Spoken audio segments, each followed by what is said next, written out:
incredible willingness to see that the Olympic Games are a huge success. So the reason I mention that is because that gives us faith as the Olympic movement that that platform will be there for us to ensure that our values are stuck to, but that our values will also be heard and that we will be able to ensure successful games for our athletes, and not just our athletes, but for athletes around the world that are so looking forward to the success of the LA 2028 Games. We have all heard how LA 84 Games was a huge pinnacle in our Olympic history, and so many athletes are looking forward to it. So again, it's our duty to ensure that we work towards that, and as of right now, we see that full commitment coming across the board.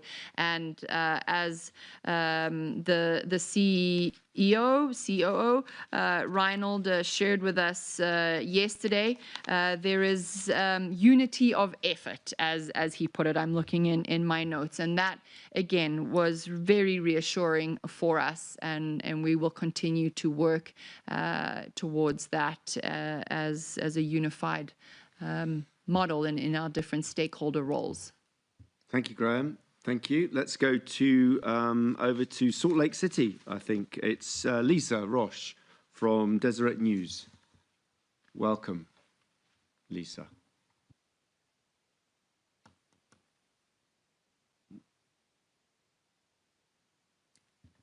I think there's maybe a bit delay of a time. There we go. Yeah, we see you. Off you go. Yes, a little slow, right?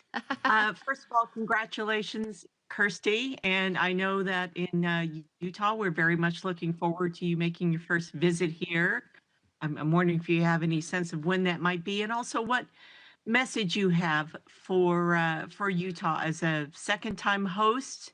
But it's a little far off in the future, right? Yeah. The focus of your meetings were on the two upcoming games, obviously. What would you tell Utahns about being a host, given that they have a ways to go before that happens? Thank you so much. Thank you, Lisa. We're looking at all the next few months leading into next year, trying to ensure that we visit all of our main stakeholders, including those of upcoming Olympic City hosts. For Utah, as you said, it'll be the second time hosting, and there's a lot of excitement. Again, this comes back to the discussion that we as members had the last few days of how long a lead-up time should there be in delivery, and what does that look like?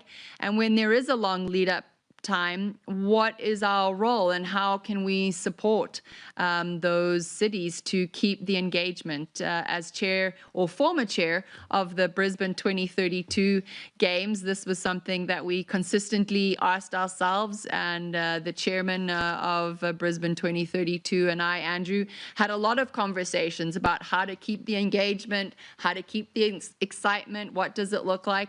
And I think really my best advice to Utahrians is just that the games are coming, and really I think it's really more about just creating that local community engagement, because at the end of the day, if the communities can strengthen, the local clubs can work towards that, and having local athletes getting excited, then there's really not too much more that we can do in these next few years, but just create the momentum that can be leveraged from the local communities and the engagement that you can see from the local clubs. Thank you. Thank you, Lisa. Okay, we're going to go to Xinhua now, Chinese news agency. Yeah, Yeti. I think you might be in Geneva, but question away, please. Yeti from Xinhua News. Yeah.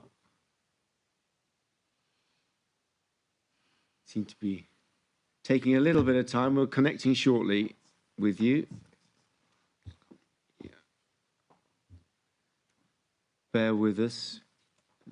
We're still on Lisa at the moment. Bear with us, President. Sorry. We're normally quicker than this. There we go. Hello. Oh, Yeah, you're hi, in Mark. Geneva, I think. Please Thank you. fire away. No, I'm in Beijing now. Go ahead. Yes. Thank you very much. Hi, Mr. President. This is Xie from China Xinhua News Agency. First, congratulations on becoming the 10th president of the IOC. I'm very much looking forward to interview you in China. And I have two questions, small question. One, do you want to plan to visit China, and what do you want to say to your Chinese Olympic fans? And my second question is, can you please share with us some specific inspiring ideas from the members during the discussions of Pause and Reflect? Thank you very much. Thank you very much, and thank you for the questions. And we will be visiting in November. We'll be visiting China in November. The dates are still being finalized, but will be around the national games. So we're very excited about that. And to all the Chinese fans, thank you very much for tuning in live on the 23rd on the official handover. We really appreciate that. We heard that there were a number of people watching, and so the excitement and appetite for the games in China is always strong, and we thank you for that commitment. In terms of the members' engagement, there were so many incredible ideas that were shared. The next steps, which is maybe something to share with you all, is that we will now take all of those good ideas and really have deeper conversations with the members, with the stakeholders, and expand all of those conversations to ensure that we are being collaborative across the entire Olympic family. I think it would be too premature for me to share some of the outcomes, because there needs to be more in-depth conversations. We really just touched the surface. I think the members felt that we could have probably spent a week together to really come out with stronger recommendations. And really the priority was recognizing and giving acknowledgement to what the opportunities were and what the potential challenges were. And those were all very high level. So now we need to take it a step further and dive a little bit deeper, which is a process that we will be doing over the next few months. Thank you. Thank you very much. Okay, we're going to go to the Indian Express next, to Mihir Vasavda. Mihir, your question next, please, to the IOC president. Hi. Please go ahead. Great. Congratulations, Mr. President. You mentioned the pause on the future host elections. Can you please explain what happens next? Will the ongoing conversations be halted altogether? I believe there is an Indian delegation planning to visit next week. So will the meeting be there, or they'll just be there and come back? Hi, nice to see you again. No, we want all interested parties to be a part of this pause and reflect and of this review.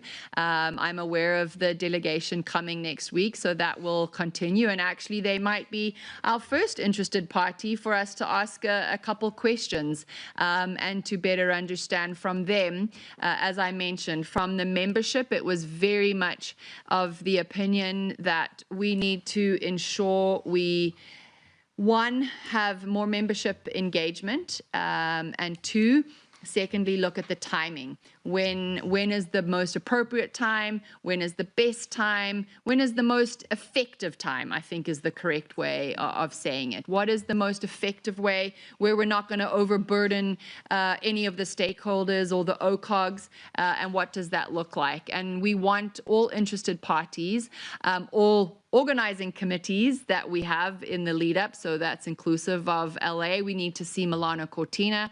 We need to have more dialogue with the French Alps, who have a much shorter lead time. So what are the learnings that we can take from them right now? What are the learnings we can take from LA and from Brisbane, who were much longer lead time?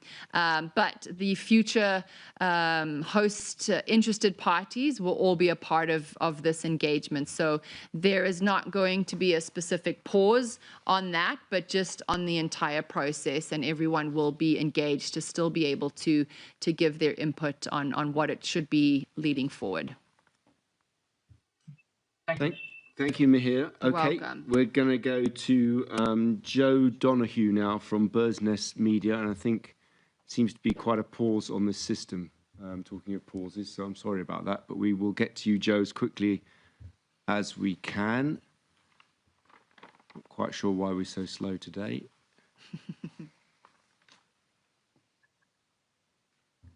Mark, hey, thank you so much for the time.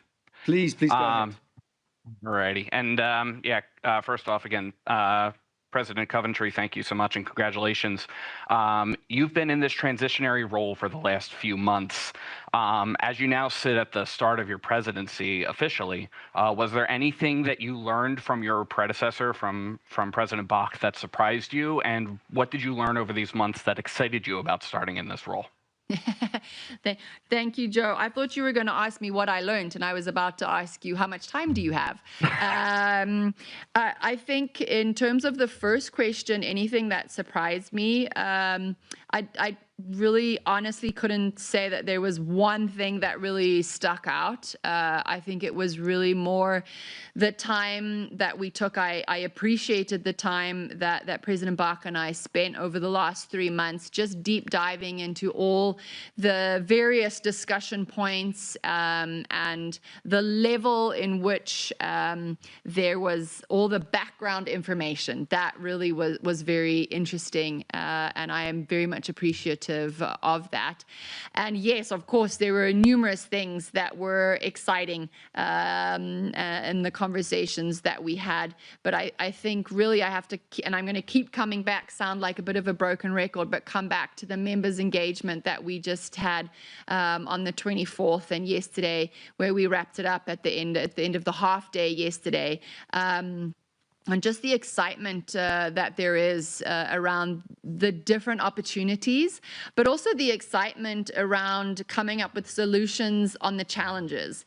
That for me really showed the level of expertise that I have in the membership, and I'm extremely excited about that, being able to pull those expertise from the members and make our movement stronger. So that is really what I'm looking forward to in these next few months as we set off on this journey. Wonderful. Thank you. Thank you. Thank you, Joe. Okay, we are now going to Ukraine. We're going to go to Konstantin Vavarik, a regular participant. Konstantin, if you're there, please go ahead. Thank you for the opportunity and congratulations, Ms. Coventry, on your election. The question is, how would you evaluate, did you have a chance to look back on the current individual neutral athletes criteria? Are you planning to any kind of reevaluate them? And are you ready for an official visit to Ukraine to evaluate the state of the destroyed sports infrastructure that is going right now here? Thank you. Thank you, Konstantin. We did not, in this executive board, we did not get into any revision of neutral athletes. That was not on the agenda. It will be on the agenda in the coming months, in the future executive board meetings. On your second question on visiting, as I'd said, I think to one or two of the other reporters, we're going to try and make ensure that we visit all of our stakeholders, and that will at some point include all of the NOCs around the world, all of the international federations, as well as all of our top sponsors and media rights holders. So once we know what that looks like, and that will be not done in 1 month or 2 months, but over the next few months into next year, we'll keep you posted on that. Thank you. Thank you. Thank you very much. We're going to go, I think, to Canada. Robert Livingston. Robert Livingston from Games Bids. I think that's where you are. Robert, please ask your question. I think you're... No, we still don't have you. Hi. Yep, Hi go there. ahead. Sorry, it took a little long. Thanks, Mark. Thanks, President. Just regarding the bid process, once again, how much change are you open to, and how much will things stay within the, I guess, the recent reforms that have happened? And also, what will this mean to the Swiss 2038 Winter Games bid, where there's kind of this window of opportunity for them? What can they expect? So I think, Robert, thank you for the question. Firstly, as I had said, I think from our friend from the Indian Express, all of the interested parties are going to be a part of this consultation and this review. I think secondly, the members were in agreement that the way we used to do things is not where we want to go. There's been some very good reforms to get the future host and the selection of host cities to date. But it just felt, and they felt, that we wanted to be included in the process a little bit more, and really to be able to better understand the process. If you're not sitting on the Future Host Commission, you're obviously not getting as much information, and it's such an important part of what we do. And members get asked a lot in their own home countries, what's happening, where is it going, that they want to better educate themselves. And so this is really the key points that we will be looking at in terms of the review. There's been very many steps taken to get the process to where it is, very good steps, but it's really how do we now include the members so that they can also be educated on those steps taken. And then secondly, again, it came up very strongly on when do we award the games and what does that look like. So those are really the two points that led us to taking this step forward of let's have a reflect, let's have a review of the process to really analyze when is the best time to award the games and how can we have a bit more involvement from the members. And the Swiss bid for 2038? As I said, with the existing bids that are all there, they're all going to be a part of the process, and no one's suddenly going to be excluded. There's not going to be any specific opportunities that might outweigh one or the other, but everyone's going to have a chance to be a part of this review process. So that promise to Switzerland for 2038, or that open window, is that not applicable anymore?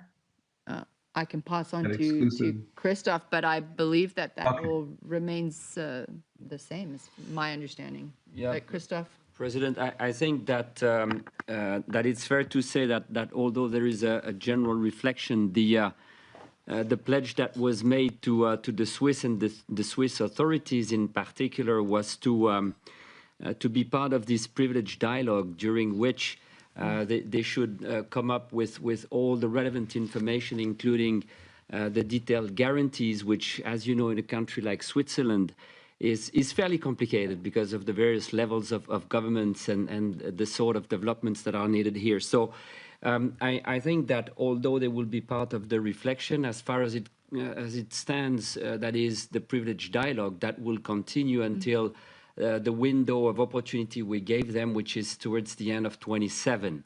So that work continues, and all the further developments will then have to be factored in when it comes to finalizing this project.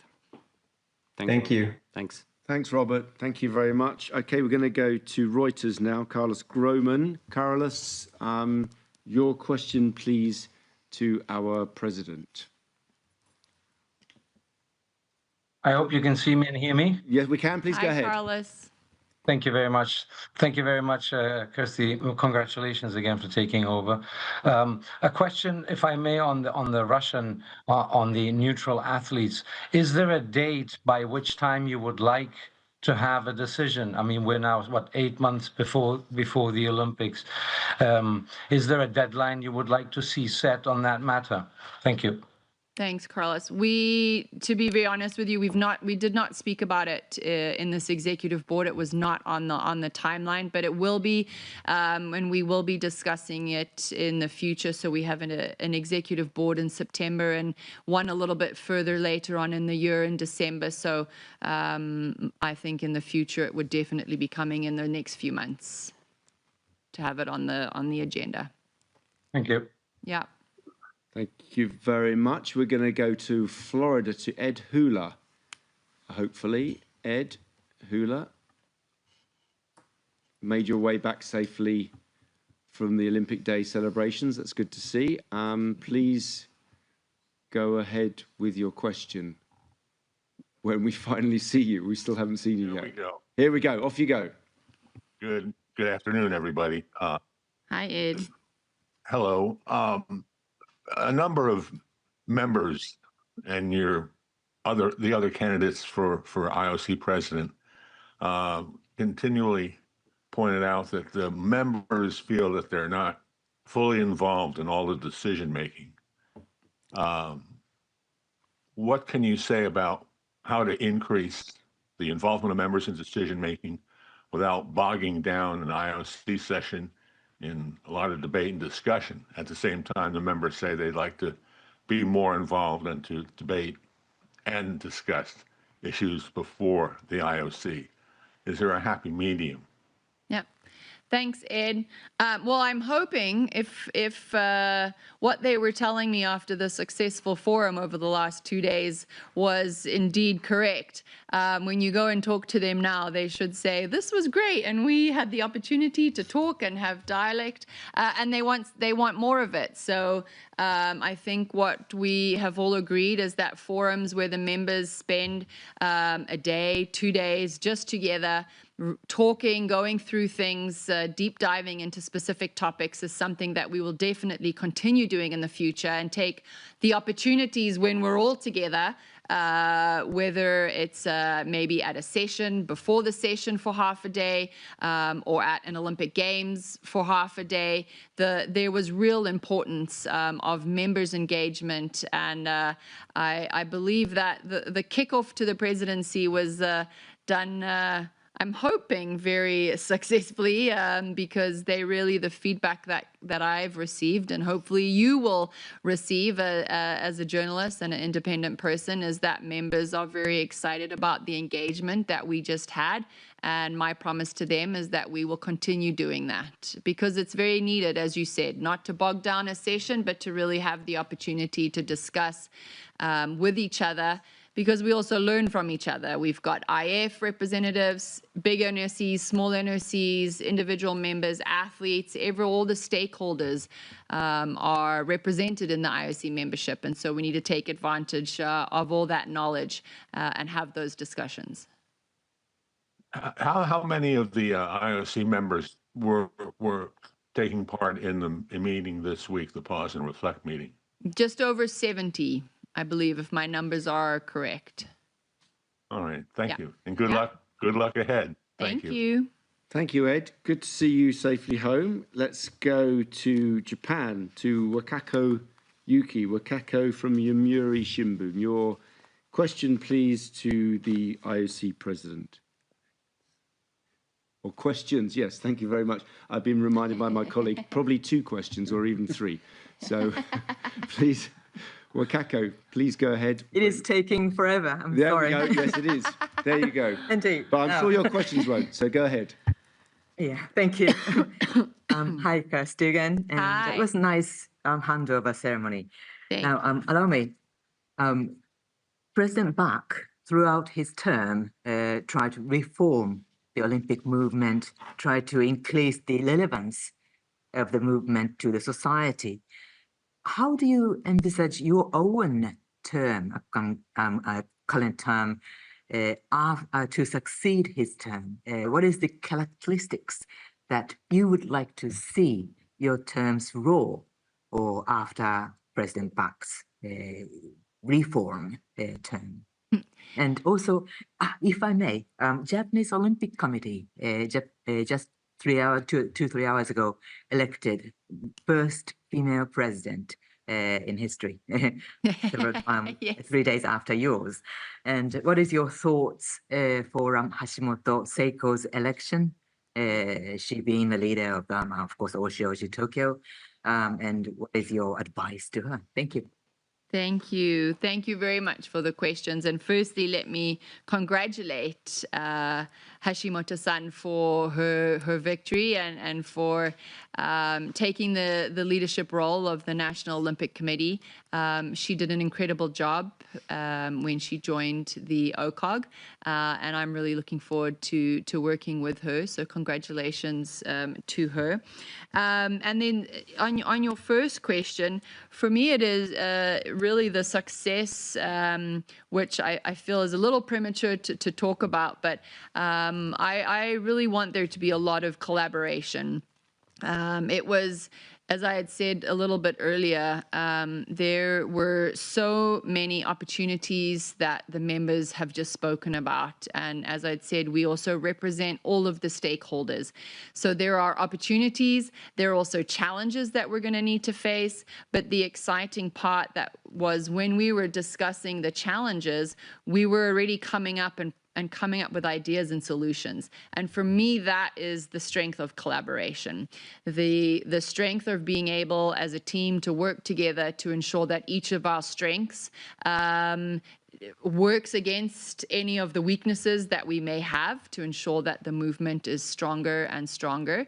And we have some really very clear ways, I believe, already after just a day and a half, of where we all find common ground and where we can all see those early successes taking place. There needs to be a little bit more work done in how we're going to do that and what that looks like. And I'm looking forward to, in the coming months, sharing that in more detail with all of you. But really at the core of it, it is all around the spirit of collaboration and ensuring that we keep the Olympic Games relevant. We keep our values at the heart of every decision we make, and looking forward to doing that with all of my colleagues and the Olympic family. Thank you so much. Thank you very much indeed. Let's go to Sports Business Journal, Rachel Axon, back in the States, I think. Rachel, your question, please, to the... Yes, hi. Congratulations on getting started, Kirsty. Two questions in two areas.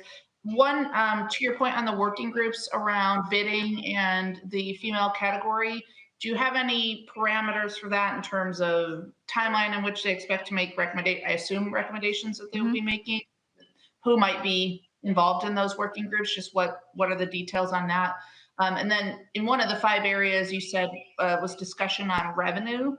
What was that discussion centering around, and what were maybe some of the ideas that you'll be considering as you think about any changes you would make there? Thanks, Rachel. Firstly, on the timelines and the recommendations, we only just came out of the workshop. Wasn't too sure exactly with the broad scope of the discussions. I didn't want to preempt anything, so I didn't go into the workshop with any preconceived outcomes. So you need to give us a little bit of time. But with both of the working groups, we will set them up relatively quickly. I'm hoping within the next few weeks, where we will obviously, in the meantime, and as we're setting those groups up, put in place what we would, the recommendations or the guidelines that each of the working groups should be working towards. Again, I think the parameters for the future host, it was really being the 2 main points of how do we include the membership to help better educate and get the experience from the membership, and the second one being timelines and what does that look like. On the protection of the female category, it was very clear from the members that we have to protect the female category first and foremost. We have to do that to ensure fairness, but we need to do that with a scientific approach and with the inclusion of working with the international federations, whom have already done a lot of work in this area. So we need to bring in the experts. That will take a little bit of time. We need to bring in the international federations so that we have full buy-in to trying to come up with cohesion on this specific topic. On your second question, in and around revenue, I think it was really the sentiments that are probably spoken about for so many organizations, especially in today's world. How are we going to increase revenue? What does that look like? It wasn't just about revenue generation, but it was also about reduction of costs, because by reducing certain costs across the organization or across the Olympic family, we can also increase the money that we distribute. So those, I think, will be the two key themes as we look forward. Again, there'll be smaller work groups that'll be set up in the coming months to have more in-depth conversations and using technical expertise to help guide the conversations and look at what the possibilities could be. But again, there's a lot of really good positiveness in and around what the possibilities could be. And again, having the stakeholders engaged. So I'm looking forward to also meeting in person all of our top partners as well as our media rights holders to have more in-depth conversation with them to also better understand not just their needs and their expectations, but their brand. And how does their brand and our brand come together, and how can we strengthen both brands moving forward? Thank you very much indeed, Rachel. Okay, let's go to Australia. Tracy Holmes, whom I think you might know, President. Tracy, your question when we... Yep, I'm here. Yep, thanks very much, Mark. Yeah. President Coventry, thank you, and good work on getting through your first executive board. That's very good. With regard to the two working groups, is there a sense that, for instance, the awarding of Brisbane 2032, 11 years out, was too long? Is that already some kind of a sense that people are feeling? With regard to protecting the women's category and the working group there, is it going to be retrospective? And I'm asking this in particular because of the challenges that were put around all of Paris. It was a bit of a shadow over the boxing. And we see this week that Umar Kremlev has again come out and made his statements about women's boxing. So I wonder if the work of that working group will be applied retrospectively in any way, depending on what their decision is. Thanks, Tracy. I think firstly on the second one, we're not going to be doing anything retrospectively. We're going to be looking forward. And that was very, again, from the members that were here, it was what are we learning from the past and how are we going to leverage that and move that forward to the future, and how are we going to strengthen anything that we do across the movement as we move into the future. And this is really what the working group is going to look at. Your first question, LA and Brisbane were both awarded 11 years. And so I think, again, looking at the two, and LA now being 3 years out, we have had a lot of conversations with Casey and his team that we can reference and go back to, and we're already starting to do that, and then compare what they're telling us, what Brisbane is telling us, but then it's also to make reference to the French Alps, which is in 2030, and they have a much shorter lead time.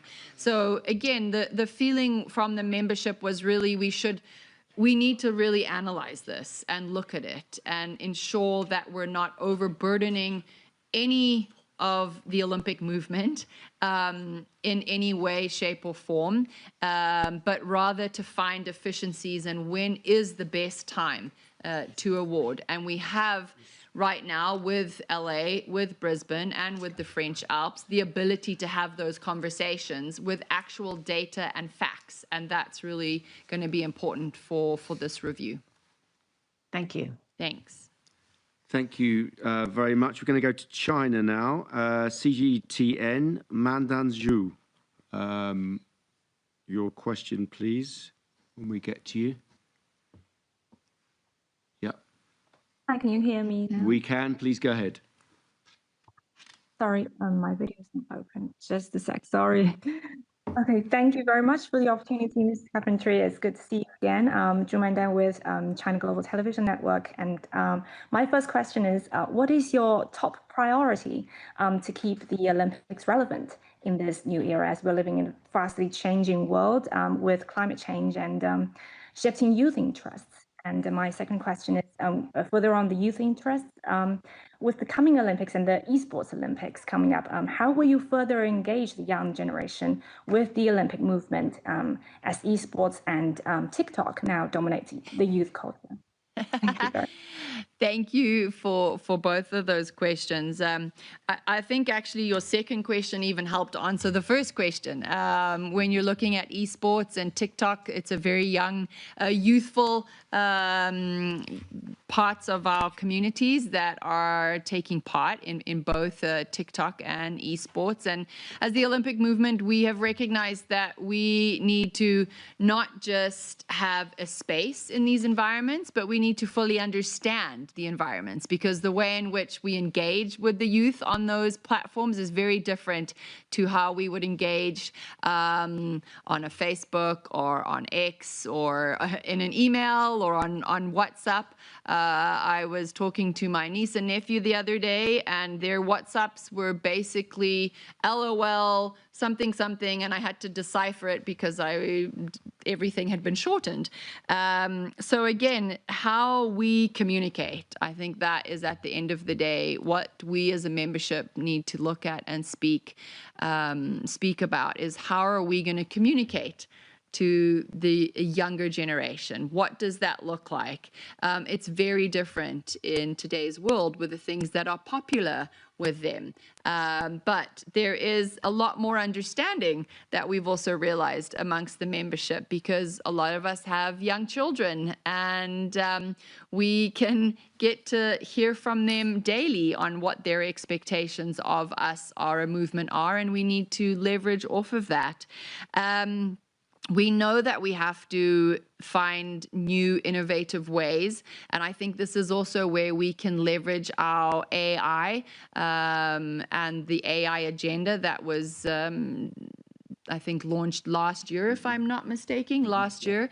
But there's a lot of really good ideas in the AI agenda on how to engage and what that looks like and how we can do that across many different regions of the globe, because that's also really important when it comes to universality and speaking to everybody.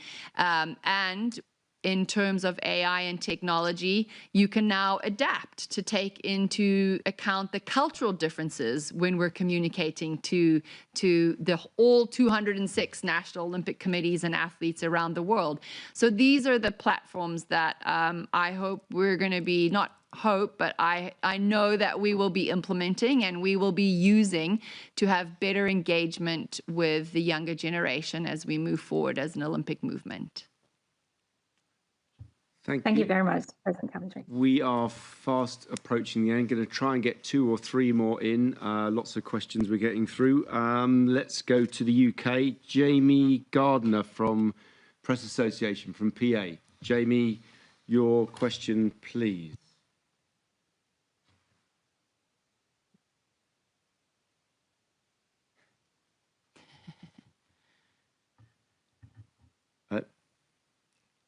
Hi. Yeah, we can see. Yeah, off you go. Sorry, I couldn't hear the bit in the middle. Hi there. Thank you for the opportunity to ask a question, and hope you're getting settled into Lausanne well, Kirsty. Thanks, Jamie. I'll put the video on. I'm sure there'll be many who will welcome so quickly the move to take action in the protection of the female category. I just wanted to ask you, to what extent did you get the sense from the members that this was a decision influenced by what happened in the boxing tournament last summer? And if the working group recommends that for sex-affected sports like athletics, which has already gone down the line of cheek swabbing, is that something that you would endorse and that you think could become a consensus position for sex-affected sports? I think firstly on the second part of the question, it's too early to preempt what the medical experts, and it was very clear from the membership that the discussion around this has to be done with scientific approaches and scientific and medical research at the core, so that we are looking at the facts and the nuances, and again the inclusion of the international federations that have done so much of this work. One of those being World Athletics, having a seat at the table to share with us how and what they can share with us when it pertains specifically to their sport, because every sport is slightly different. But it was pretty much unanimously felt that the IOC should take a leading role in bringing everyone together to try and find a broad consensus. So that really is what will be guiding the working group. Your first question, what was the first part of the question? Was about how big an influence the boxing tournament was last summer. Listen, I think there's always, when you're looking back in hindsight, there's so many different factors that have and play an influence. But also a lot of members shared with us their own experiences from their own countries that had nothing to do with Paris or any other specific sporting events, but just their cultural experiences that they were sharing with us, and culturally what was expected from us as an Olympic movement. And so that made it very clear that we had to do something, and this is what everyone agreed was the way forward. Okay, thank you. Thank you, Jamie. Okay, we have unfortunately come to our last question. I think we've got through nearly 20 of the 60 of you, so that's pretty good going. Pretty good answering, President. So we're going to go to Boria Majumdar from Rev Sports India. If you could please ask your question. Thank you. If you can hear me? Yeah, we can hear you. Okay. Thank you very much for the opportunity. And Madam President, like everyone before, congratulations on taking over and wish you the very best. Two parts. One, you've already alluded a lot about the pause and reflect and future host countries. But just to understand from you a little better, one thing when I see the history of the Olympic movement as a historian, I see Global South still very neglected or not being integrated within the framework of the movement. So India specifically and the Global South more generally, how significant is it for you to try and integrate the Global South within the framework of the movement? And the second part, given what the world is seeing at this point in time, the trials and tribulations, every other sport is a sport, any sporting event. And the Olympic movement is perhaps the only movement which goes beyond. So how do you kind of see the role of you as a person, as the head of the Olympic family and the movement in this challenging world? Is it more relevant than ever before in the next few years under your presidency? Thank you for both of the questions. I think as you said, when you look at the history, yes, the Global South in terms of host cities is not really represented at all. But my job, especially as the IOC president, is to ensure that the policies are in place to allow for anyone and everyone to have the ability to host the games. And this is what this process is about. And as I had said previously, the Future Hosts Committee and the processes that have been put into place now with targeted dialogue really works towards having a targeted dialogue with all interested parties, not just to help broaden the opportunities for more countries, but to have a better understanding of what it takes, what is needed to deliver the games, because that's also very important. So again, this is a part of the process. It will continue to be a part of the process to ensure, and I believe even from President Bach, when we took the reforms, part of the revised way in which we do things is to ensure that we open up for new opportunities across the globe. So that's answering the first one. The second one is I think that sport plays an incredibly important role in today's world, and especially the Olympic Games, where we see the best of humanity. We see compassion for others. We see athletes who are sometimes fail, and a fellow athlete picks them up and helps them get across the finishing line. You see grit, you see determination, you see teamwork, all things and all messages that are not just relevant, but have to be passed to the younger generation today to remind them and to show them that it's not all doom and gloom, and that we are actually, if we can celebrate in the diversity that we are and that we have, we can really work towards creating something great. Thank you very much, President. Thank you. Thank you very much, President. That seems like a very good place to end it. We crept over our time. I do apologise. We went to just about every region of the world. We went to many countries. So thank you very much. For those of you who we couldn't get to, I'm very sorry, but we will try to take your questions next time if we can. I'd like to also thank Christophe Duby for being here, and also obviously James McLeod for his great contribution to the press conference. Thank you, James. Thank you, President, and thank you everybody online.